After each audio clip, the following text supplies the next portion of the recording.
Assalamualaikum warahmatullahi wabarakatuh. Halo Mbak Tia, perkenalkan nama saya Shalna Anindya Putri dari kelas Humas B dengan NPM 250662865. Di sini saya akan memaparkan pemahaman saya mengenai media morfosis. Sebelum masuk ke pemahaman saya mengenai apa sih media morfosis itu, di sini saya mau ngebedah dulu nih kata media dan juga kata morfosis.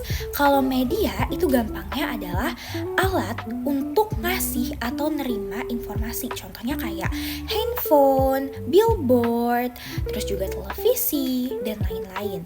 Nah, mereka itu disebut sebagai media karena mereka merupakan jembatan informasi. Nah, kalau morfosis itu gampangnya adalah proses perubahan atau proses transformasi dari waktu ke waktu mengikuti keadaan. Karena tadi saya sudah membedahnya satu persatu, di sini saya akan menggabungkannya. Menurut saya, media morfosis adalah perubahan komunikasi media dari waktu ke waktu. Nah, perubahan ini itu terjadi yang pertama karena teknologi semakin berkembang. Terus yang kedua, otomatis kalau teknologi semakin berkembang, cara komunikasi seseorang juga akan berubah. Media lama itu nggak hilang begitu aja, tetapi mengikuti perkembangan zaman. Contohnya kita dulu kalau nonton berita itu harus lewat TV gitu, harus melalui TV. Tetapi sekarang kita bisa menontonnya di YouTube bisa, di TikTok bisa, di aplikasi lain bisa seperti itu.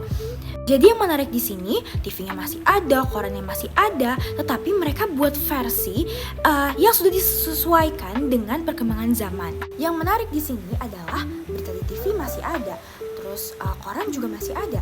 Mereka itu gak langsung hilang gitu aja, tetapi mereka yang tadi saya bilang yaitu mengikuti perkembangan zaman, mengikuti cara orang-orang saat ini berkomunikasi. Kalau mereka tidak mengikuti perkembangan zaman, otomatis mereka akan ditinggalkan. Selanjutnya ada pengalaman saya terkait media morfosis. Yang pertama, dulu waktu kecil saya inget banget kalau saya suka sekali nonton Doraemon di TV. Nah, Doraemon itu tayang setiap hari Minggu jam 8 pagi. Karena saya sering telat bangun, otomatis saya kelewatan buat nonton Doraemon dan harus nunggu di minggu berikutnya lagi. Tetapi di zaman sekarang saya udah gak perlu nih kayak gitu karena media itu terus berkembang mengikuti perkembangan zaman. Karena media terus berkembang, jadi memudahkan kita nih. Nah, sekarang sudah tersedia di YouTube, di Netflix, jadi kita bisa rewatch kapan aja, kita bisa pilih judul Doraemon yang kita mau. Yang kedua, saya tuh suka sekali yang namanya baca komik. Dulu kalau saya mau baca komik, pasti saya langsung baca dari komik cetak kayak gini, satu-satunya cara gitu. Tetapi karena sekarang saya kebiasaannya lihat handphone, jadi saya agak-agak pusing nih buat baca halaman yang sebanyak ini.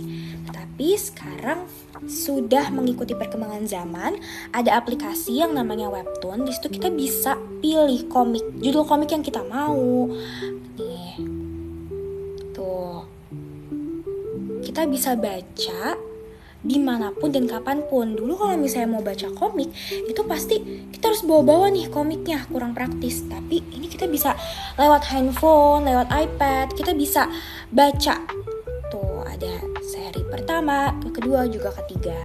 Selanjutnya itu adalah, nih dulu saya itu suka banget yang namanya nulis buku harian, curhat-curhat di buku diary saya gitu.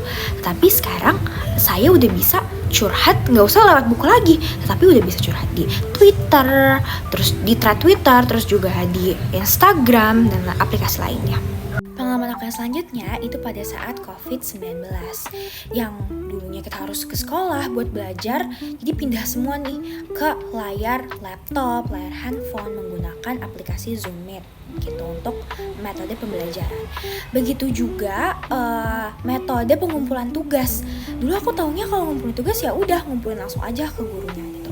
Tetapi dengan waktu itu terjadinya COVID, aku tahu kalau ada aplikasi namanya Google Classroom, lebih memudahkan murid-murid untuk mengumpulkan tugas dari jarak jauh seperti itu. Semua proses belajar dari yang dulunya serba tatap muka itu menjadi digital. Nah, itulah contoh nyata gimana media dan kehidupan kita sehari-hari itu bermetamorfosis karena keadaan. Yang terakhir, saya akan memaparkan satu contoh kasus media morfosis yang mengubah cara kerja kehumasan. Di sini saya akan mengaitkan AI AI dengan cara kerja Humas nih. Jadi beberapa waktu lalu saya melakukan company visit ke PT Faber-Castell dan di sana saya melihat bahwa pendekatan komunikasi dan juga PR-nya itu sudah cukup modern. Di sana saya bertemu dengan Mas Andri Kurniawan, yang dimana beliau adalah seorang PR manager di Faber-Castell. Nah, pada waktu itu Mas Andri itu bilang kalau penggunaan AI itu sangat diperbolehkan. Bahkan perusahaannya sendiri tuh udah nyiapin sendiri tools AI-nya buat memudahkan para timnya itu bekerja secara cepat dan juga efisien. Jadi dulu itu tim Humas itu hanya mengandalkan media tradisional. Contohnya itu adalah siaran pers yang jadwalnya itu kaku dan juga respon dari publiknya itu cukup lama. Tapi sekarang semua berubah lewat media morfosis ke platform digital seperti YouTube, TikTok, terus Instagram, website pribadi. Nah, penggunaan AI juga mempermudah Humas untuk bekerja secara lebih cepat dan juga efisien. Nah, AI juga sangat membantu kerja kehumasan dalam contohnya misalnya seperti bikin konten, caption, skrip-skrip video, itu membantu Humas agar tidak perlu berpikir dari nol banget.